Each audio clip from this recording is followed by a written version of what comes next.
Have you ever finished a stretch and thought, that didn't feel quite right?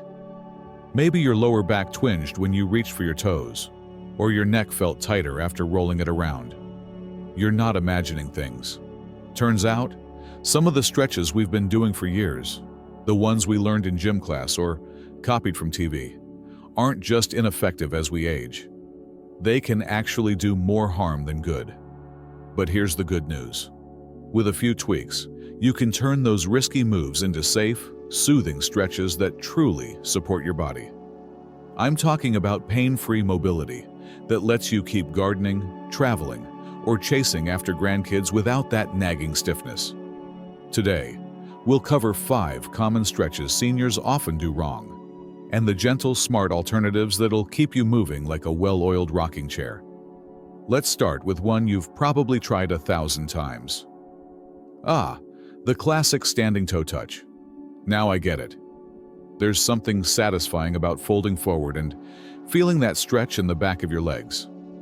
But here's the problem.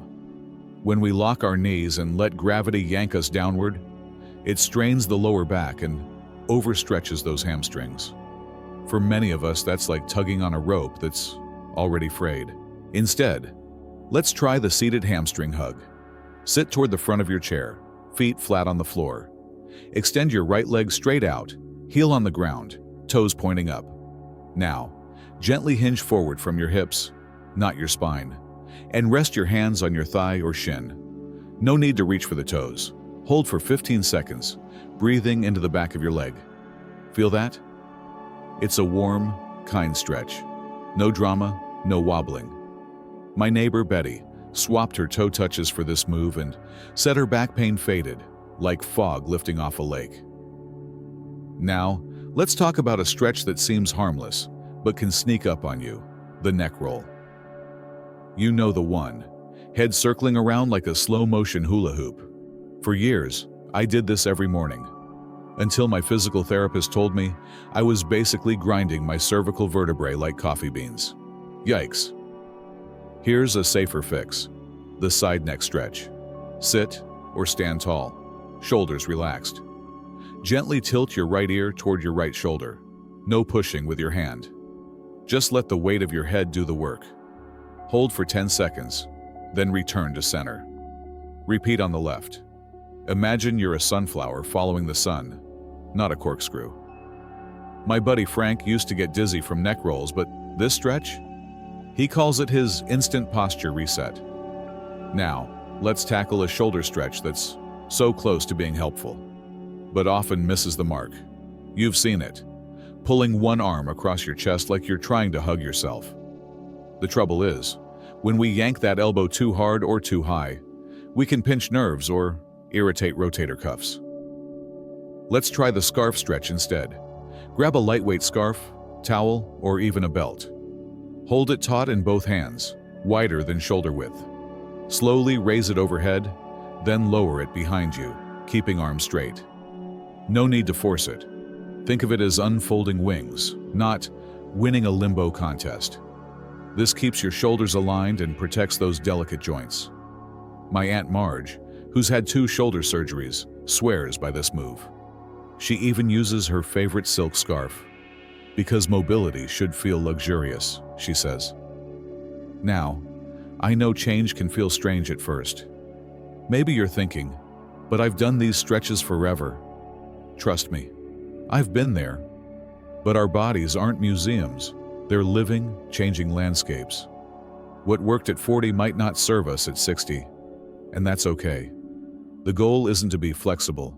It's to move through your day with ease, joy, and 0 regrets. So give these 3 swaps a try this week. Tuck them into your routine, during the weather report, before bed, or while your oatmeal cools. And when you're ready, we'll explore 2 more game-changing stretches that'll have you feeling like your joints just took a deep, happy sigh. Remember, stretching shouldn't hurt. It should feel like your body saying, "Thank you." You know, one thing I've learned from teaching these stretches is that small adjustments can lead to big relief, like finding just the right spot to scratch an itch. Let's dive into our next stretch, One that's often done with the best intentions, but can leave you clutching your lower back. I'm talking about the forward bend. Now, picture this. You lean over to tie your shoe, and suddenly your spine feels like it's been zipped too tight. Sound familiar? That's because rounding your back while bending forward puts enormous pressure on your discs and ligaments. Instead, let's try the tabletop fold. Stand facing a table or counter, feet hip-width apart. Place your hands flat on the surface, then walk your feet back until your body forms a gentle L shape. Let your head hang loosely, knees slightly bent. Breathe deeply into your ribcage and feel the stretch along your entire spine, without the crunch. My friend Ed, a retired mechanic, used to groan every time he dropped a wrench. After switching to the tabletop fold during his coffee breaks, he said it felt like someone oiled his hinges. Now, he's back to tinkering with his vintage car. No dramatics required. Next up, the hip flexor stretch. You've probably seen this one. Kneeling on one leg, leaning forward into a deep lunge. But here's the catch. If your hips aren't aligned, this stretch can strain your knees and lower back faster than you can say, ouch. Let's try the supported saddle stretch instead. Sit on the edge of a firm chair and slide your right foot forward, keeping your heel on the floor. Gently lean your torso back, placing your hands on the seat behind you. Feel that opening in the front of your left hip?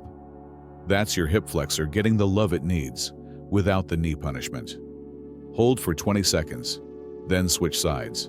My yoga instructor Linda, who's 72 and still teaches 3 classes a week, taught me this one. She calls it her secret sauce for keeping her hips happy during long flights. And trust me, if you've ever tried to squeeze into an airplane seat, you know hips don't lie. They scream. Now, I want to address something important. Why do we stick with stretches that hurt? Sometimes it's habit. Sometimes it's because we think, no pain, no gain, right? But here's the truth. Pain is your body's way of saying, hey, let's try something else. Stretching should feel like a warm hug, not a wrestling match. Take Marjorie, a viewer from Wisconsin. She wrote to me saying she'd given up on stretching altogether because it left her stiffer than a starched shirt. But after swapping her old routine for these gentler moves, she's back to her weekly quilting circle. No more creaky shoulders slowing her down. So let's keep that momentum going. In the next part, we'll tie all these stretches together into a simple, daily routine that takes less time than brewing a pot of tea. But for now, play around with these 2 new swaps. Try the tabletop fold while waiting for your toes to pop, or sneak in a supported saddle stretch during your favorite daytime show. Every little bit counts. And remember, your body isn't a machine to be forced. It's a garden to be tended. Nurture it, listen to it, and watch how it blooms. You know, it's funny. Sometimes the smallest shifts in how we care for ourselves can feel like unlocking a secret door. A door that leads to less stiffness, more joy, and maybe even a little mischief. Like my friend Helen, who told me she started doing the scarf stretch while waiting for her bus. One day, she realized she'd been waving at strangers without that familiar shoulder pinch. Turns out, she said, I'm not a curmudgeon after all. I just needed better stretches. Over these past few stretches, pun intended, we've reshaped routines you've known for decades. We've traded risky bends for safe folds, swapped neck rolls for gentle tilts, and turned hip strains into hip harmonies. And here's what I hope you've noticed. Your body remembers how to feel good. It just needs the right invitations. Now, I'd love to hear your stories. Did the seated hamstring hug make your morning walk easier? Did the tabletop fold turn laundry day into a breeze? Drop a comment below. Your journey might inspire someone else to take that first step. And if you found this helpful, pay it forward. Share this video with your bridge club, your neighbor, or that friend who's always complaining about their rusty hinges. Together, we can build a community that moves with confidence and grace. Before you go, don't forget to subscribe and hit that bell. Next week, we're diving into 3 daily habits to lubricate creaky joints. Think of it as WD-40 for your knees and elbows, but without the grease stains. But for today, take a moment to celebrate. Celebrate the fact that you're here, showing up for yourself. That's no small thing. Whether you've tried all 5 stretches or just one, you've taken a stand for your independence. And that's worth a round of applause. Or better yet, a gentle side neck stretch. So keep listening to your body. Keep honoring its wisdom. And the next time you reach for something, a top shelf, a grandchild, or a new adventure, remember, you've got the tools to do it pain-free. Here's to bending without breaking, stretching without straining, and living every day like it's your favorite season. You're not just aging, you're evolving, and that's beautiful.